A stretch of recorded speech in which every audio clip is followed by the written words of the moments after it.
Hey there, I'm back again with my crystals.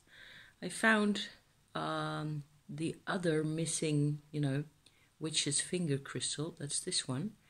So as you can see, it's more than twice the size of the other ones that I already showed you. And it's got all these, weird incorporated bits and things right there. Like this, you can also see the surface of what the crystal side looks like. You see it's all striated. So that one, I couldn't find it yesterday. It was just in another part of the house, really. It's got a lot of pretty mica, I think, on the side. I don't know if you can see that. Anyway, I haven't worked that much with this one either, because I'm still a bit impressed with what they do, because they're so strong. It's just, I will go into that in a bit, about the perception of energy work in general, light worker things, and the perception, how to, I don't know, make contact with that part of yourself that can see that or feel or experience that. This is a good one as well. This is a large ruby crystal, so it's bound to come from India somewhere. I haven't worked with these that much either, except I've had this for years, and I've got several other smaller ones. They're, I suppose ruby is really all about, developing personal strength. It's a very good emotional stone. It supports you, etc., that type of thing. And it has little bits of, which I think is gold, but I'm not sure, on the side. See, there's a little splinter of some sort right there. I've got a polished one as well, of about the same size and weight. Ruby tends to wake me up, which is a good thing, because it's past 10 o'clock in the morning. I should be available.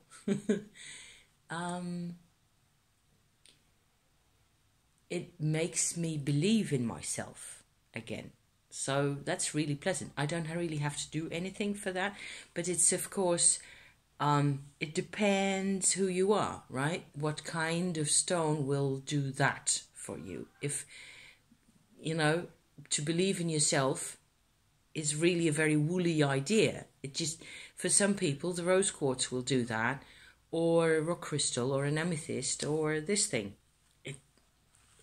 It's not really an objective science at all.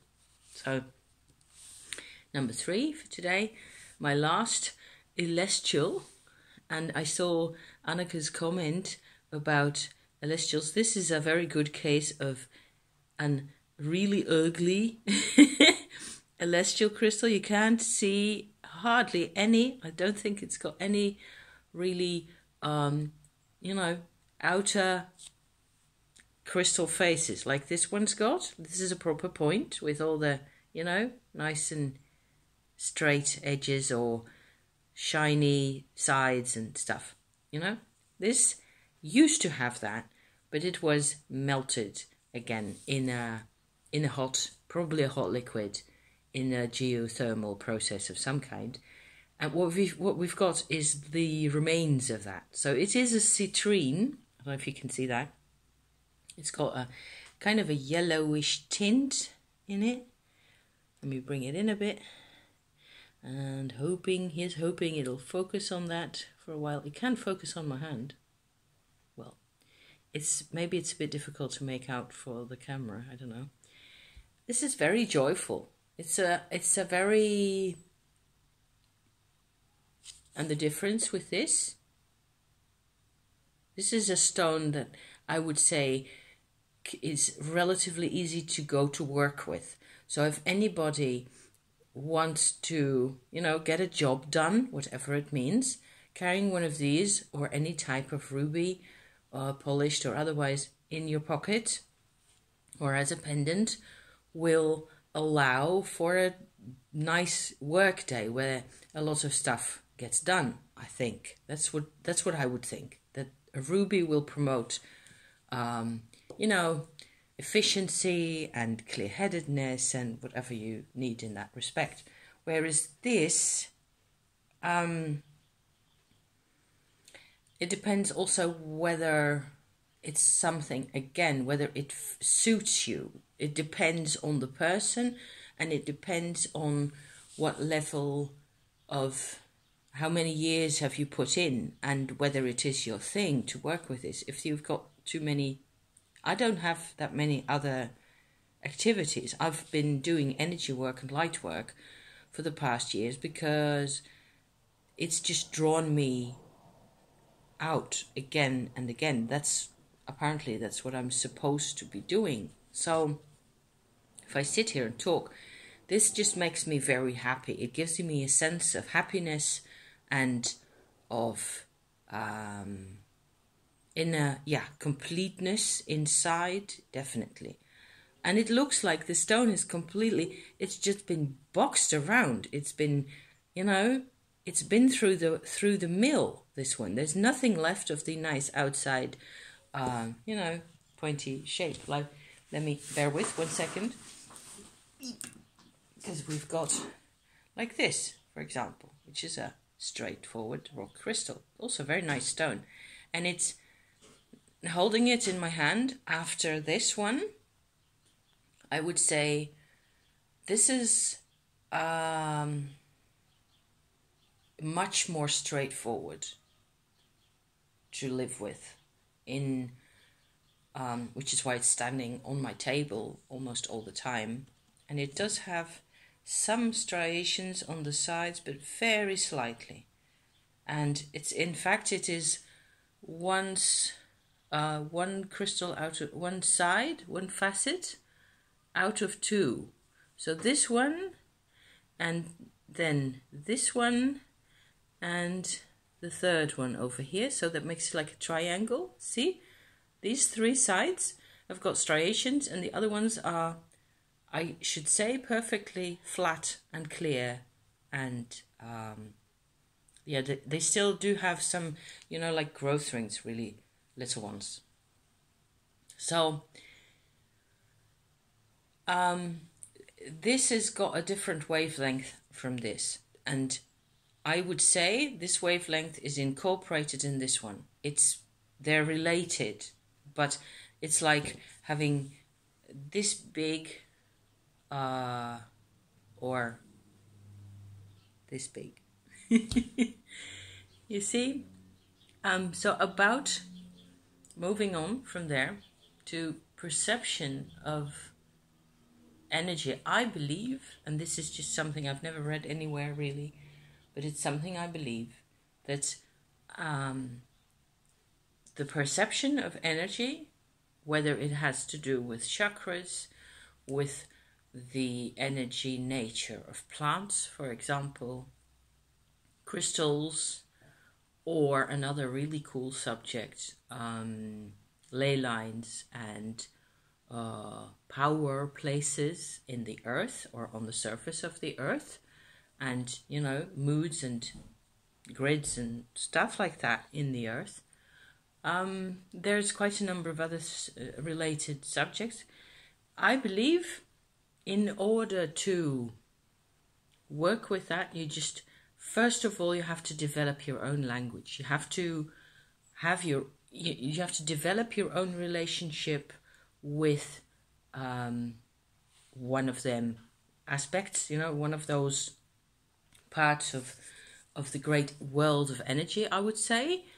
And that takes time.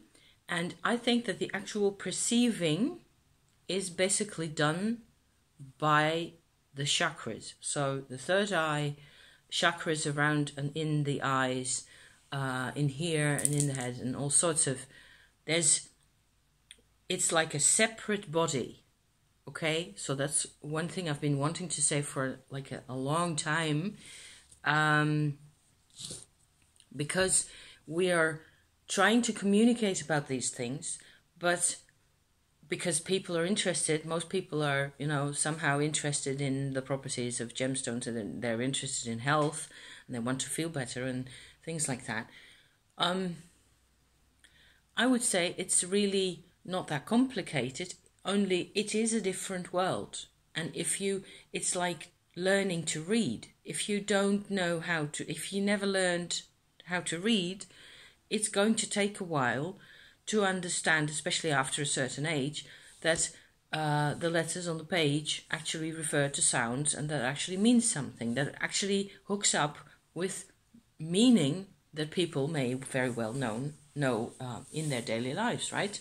So to make the connection between text and meaning is something that we have learned, most of us, I think, have learned at a very young age, when it was all really malleable and it just went in easy. And since then, we've never looked back, okay? Well, with energy perception, it's much the same. It's just, if I go to my personal experience, I have not been able to work with any of this stuff on a deeper level, on an energetic level, or a light worker level even, before I was 40, 45, somewhere along those lines. Before that, I used to love crystals. Some of my crystals I have owned all my life. But I think now that it was basically because I knew what was coming. I knew I was going to need them. So that's one thing. So developing that, you cannot really develop, just like learning to read is a different activity from engaging in the practical world, right? You have to pay attention to that. Working with crystals, it's the same. You have to carry them around with you. And I always suggest to people, take 2 of them and try to feel the difference between them. And if you get that, because it is just an apparatus which is invisible. It is there, and I believe actually every living being is receptive to these vibrations to some extent or another. There's nothing occult in the sense that it is very natural and very healthy. So why should it be hidden, or why should it be a problem? I think anyone can learn, because I did later in life, obviously. And then it's just a matter of, do you like that? Do you like working with this? If you don't, for some reason, or if you find it slightly frightening or, a bit unsettling to think about, to look at these things, why not trust in something as beautiful as this? Only, normally, I think, we're not afraid of the stone, we're afraid of ourselves. And we're afraid that we will expand when this happens, when we engage with these, energy bodies and these things. And I think that's very natural, really, to be afraid. Only it's a bit of a pity and a bit of a waste, because it's all there for us to, to make use of, and to also possibly help the planet that needs our help, by, developing this kind of sensitivity at some point or other, in a way that, fits with our personalities. And I believe really that in the long run, you would have people who are more adept to work with obsidian, for example, or with jasper. And they are different people from the people who work with witch's finger crystals or with rubies. It's just different wavelength, and that's completely fine. You can still achieve great results. Every stone is there for a reason. Every person is there for a reason. That's what I believe, anyway. So, training basically involves nothing more than holding them in your hands, 2 different ones, and trying to feel the difference, putting one down, again, sitting with them. trying to pay attention, try to wake up this energy person that is you, really, because it's all there, and it's learning. Basically, for me also, it has been a process of learning to make room in my mind. My mental, intellectual frame needed to make room for these experiences, and that has only been a blessing. So that's what I had to say at this particular moment, and now I'm going to make myself a nice cup of coffee, because there's an energy in that as well, isn't there? Thank you for watching, dear people. See you soon. Bye bye for now.